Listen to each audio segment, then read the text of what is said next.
Доброго ранку. Доброго. Давайте ми домовимось так. Або ви йдіть по списку, або ви домовтесь між собою, як вам зручно. Добре? Добре, зараз. Так, домовляйтесь.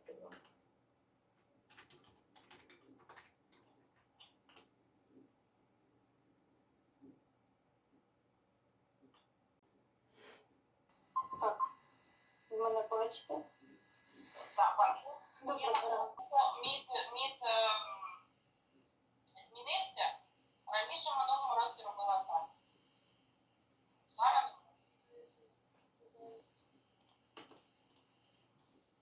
дивіться, будь ласка, тому що ви... От там, де дії, так? Там, де трикутничок. Так. І ви натискаєте записування. І воно не У починає. мене функції записування. У мене просто... Немає? Можливо, вам треба щось поновити. Знаєте, вчора вечором тренувалася, в мене була оця. Так, у мене є ця функція. А в мене нема цієї функції зараз. Так, вже можна починати, так? Так, можете починати. Належить до центральних утворення, якого не виконується. Зараз хвилинку. Центральний орган ендокринної системи, гіпоталамус, гіпофіз. Саме самотворення. Ага. Не починаю. Так, зараз. Секундочку. Будь ласка. Я впевнена, що ви знаєте. Так, зараз я якраз згадую. Це червоний кістковий мозок, селезінка, Більш до периферичних. периферичний селезінка, лімфатичний, так. А центральний мозок Червоний кістковий мозок і тимус, так. яку функцію виконує цього? Тимус, він виконує функцію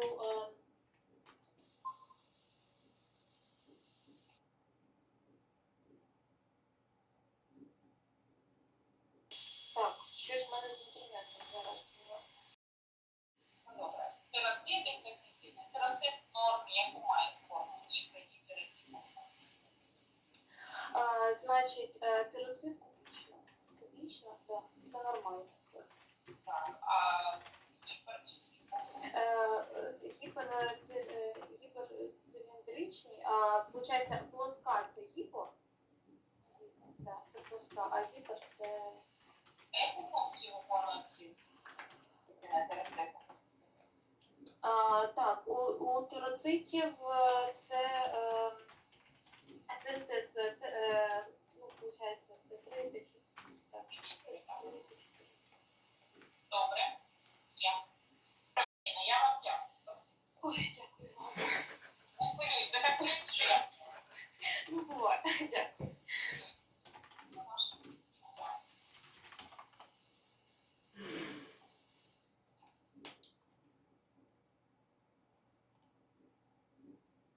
Давайте поговоримо з вами органи чуття, а саме орган зору. З чого він складається? Орган зору. Орган зору складається з очного яблука до допоміжних йому органів, такі як м'язи, кон'юнктива, слизовий апарат. Скажіть, будь ласка, яку функцію виконує кісткова тканина? Кісткова тканина виконує опорно-механічну функцію, як каркас організму. А перехідні епітелії для яких органів характерні? Перехідні епітелії належать сечоводам, сечовому міхуру і Є. А скажіть, будь ласка, чому його називають перехідним? тому, що він може змінювати свою форму у разі розширення стінок органу. Є. Останнє запитання. Скажіть, будь ласка, які ви знаєте, як класифікують саме нейрони? Нейрони класифікують за кількістю відростків, це уніполярні, біполярні, псевдоуніполярні та мультиполярні. Скажіть, будь ласка, де саме характерен псевдоуніполярний? Псевдоуніполярний нейрон характерний у спинномозкових узлах. Якщо можна, кажіть, хто наступний. Добре, вам дякую. Дякую вам.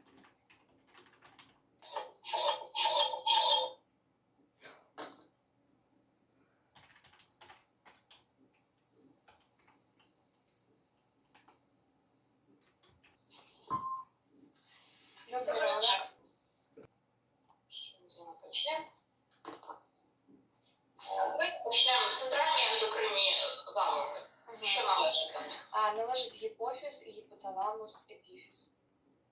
Давайте поговоримо про гіпоталамус. Гіпоталамус. Передня, середня, задня частка. Передня частка, там у нас паравентрикулярне ядро. Воно виділяє окситоцин. Окситоцин він зумовлює скорочення матки та міоепітеліоцитів матки та молочних залоз. І супрахіазматичне це вазопресин. І вазопресин у нас значить, він підвищує реабсорбцію нир внаслідок. Скажіть, будь ласка, яку функцію виконує м'язова тканина? М'язова тканина, головна функція це скорочування. Скорочення. Дуже добре. Які ви знаєте різновиди епітеліальної тканини? Які можуть бути епітелії? Як він класифікується? Значить, одношаровий це всі клітини контактують з базальною мембраною, і багатошаровий це тільки нижній шар клітин контактує з базальною мембраною. Одношаровий поділяється на однорядний, багаторядний. Добре. Які епітелії характерні для шкіри? Багатошаровий плоский зруховілий епітелій. Які епітелії характерні більше для органів дихання? Перехідний епітелій. Багаторядний епітелій. Матеріальні частини. Добре. Назвіть мені, будь ласка, функціональний апарат ока. Значить, світлозаломлювальний. Це, виходить, кришталик, скловидне тіло, водяниста волога і рогівка. Діоптричний, або акомодаційний – це вікове тіло, райдушка. І світлосприймаючий – це сітківка. Сітківка. Скільки шарів має сітківка? 10. 10. Я вам дуже дякую. Дякую. Дуже дякую.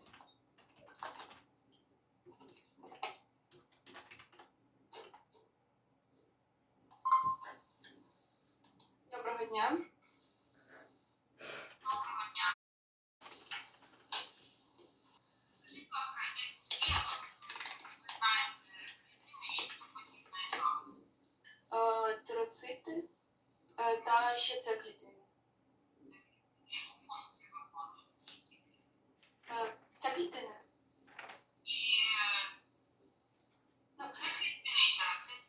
Це клітини, вони виробляють гормон кальцитонін, який зменшує рівень кальцію в організмі. А тироцити, вони виконують функцію синтезу тиреотропних гормонів. При гіпофункції він має плоску форму, а при гіперфункції циліндричну. А в нормі зараз кубічний, так.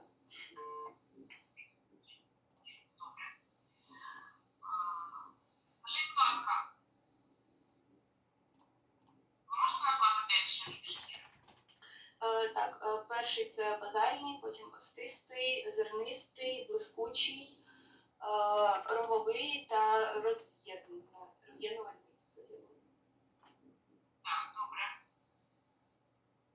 Які ви знаєте? Почти сказали.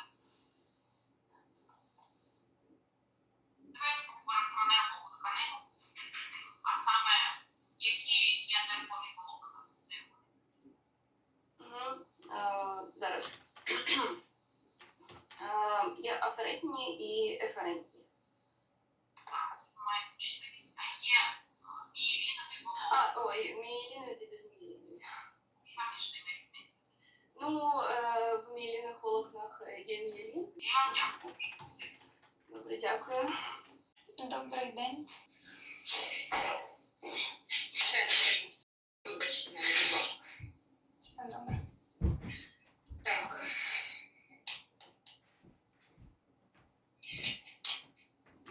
Центральні органи кровотворення – це утворення формених елементів крові і імунний захист.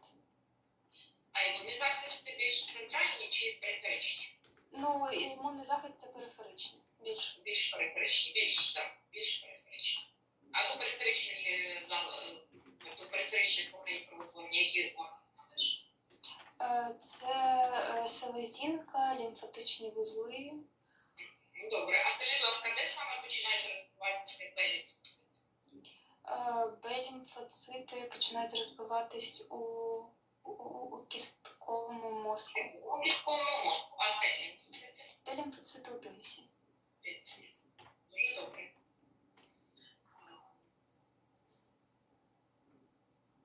Давайте поговоримо, що я говорила з вами міським. Травна трубка. Вона ділиться на 3 відділи. Можете назвати. Передній, середній, задній.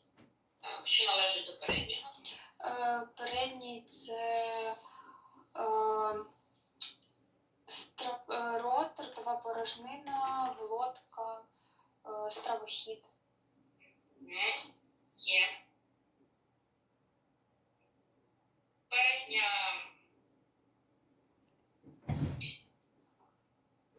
частина, якщо ми говоримо за ембріональний розвиток, з якого зародкового листка бере свій початок? З ектодерму. Екто чи енд? Екто. Енд. Енто. Екто вже бере початок свій середній відділ. Да. Але в передньому відділі є виняток. Що саме? Стравохід з ендо. Добре. Є.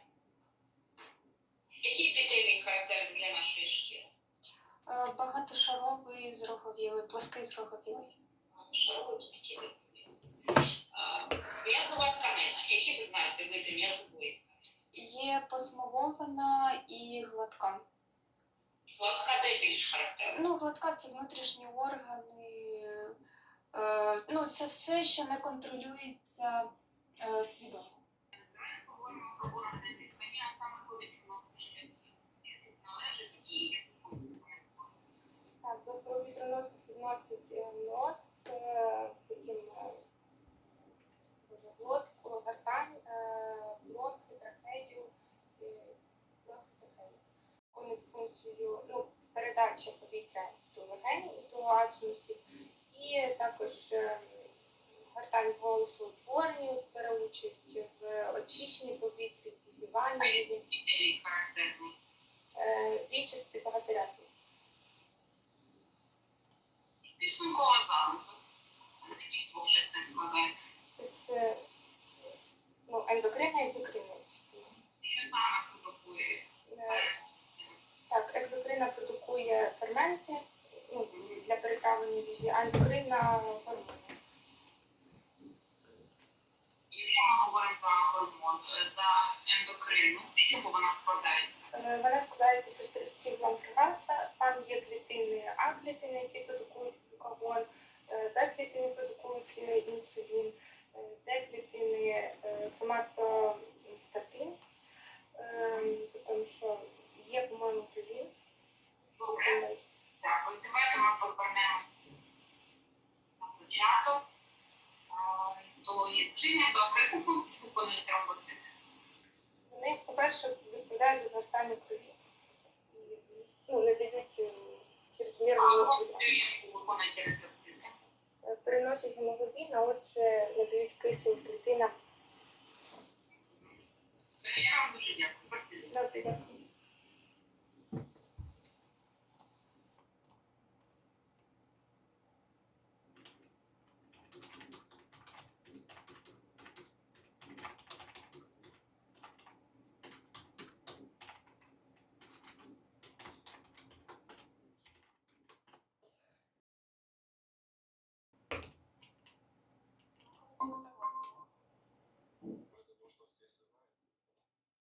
Якщо не помиляюсь, це ви мені задавали питання, да? Про зуб там, да? Ви мене питали? Так. Ну, я, чесно, в мене записано, от я згадала, ну я не було в мене можливості запитати. Я вам потім напишу на вашу почту, добре? Добре. Що ми з вами поговорити?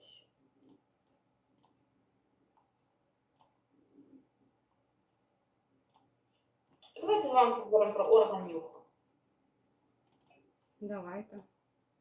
Що ви пам'ятаєте? Так, він розташовується в носовій порожнині, і носова порожнина вона поділяється на 2 частини. Одна з них якби верхня нюхова, а інша це саме дихальна. І виходить, що нюхова вона знаходиться вище, ніж дихальна. І вона має жовтий колір, тому що там є підтримувальні клітини, які мають жовтий пігмент. От, а також там є рецепторні клітини, які сприймають саме хімічні, вловлюють сигнали, от, і передають цей, ну, як сказати, нервовий імпульс вже до нейронів головного мозку. Добре, скажіть мені, будь ласка, яка тканина має високу здатність до регенерації? Ну, найбільшу здатність має епітеліальна клітина. Епітеліальна. Що ви Да. можете сказати про цю тканину? Яку вона має особливість? Ну, особливості епітеліальних тканин в тому, що в них немає судин, і в дуже тому, добре. що вони лежать завжди на базальній мембрані і живляться саме через неї. Також в них є особливість та, що в них є полюсність, тобто в них є виражений апікальний та базальний полюс, і вони можуть відрізнятися. Тобто може бути базальна посмугованість, коли інвагінації в цю от пластинку, або є, наприклад, ворсинки і облямівка в апікальному полюсі. Ну ще, якщо, наприклад, він плоский, то це просто покривний, а якщо залозистий, то він буде кубічний або призматичний, тому що в нього розвинуті органели і він якби більше збільшується клітини в розмірі. Дуже добре. А скажіть, будь ласка, якщо ми говоримо з вами про сполучну тканину, які до сполучної тканини характерні тканини зі спеціальними властивостями? Ну, це жирова тканина, потім Жирова, в свою чергу, як поділяється? ну, жирова є бура і біла тканина, тобто бурі адипоцити є і білі адипоцити її утворюють. Також є ретикулярна тканина, ну, це якби теж до сполучно відноситься до органів кровотворення. Я вам дуже дякую. Спасибі вам велике. Вам теж до побачення. До побачення.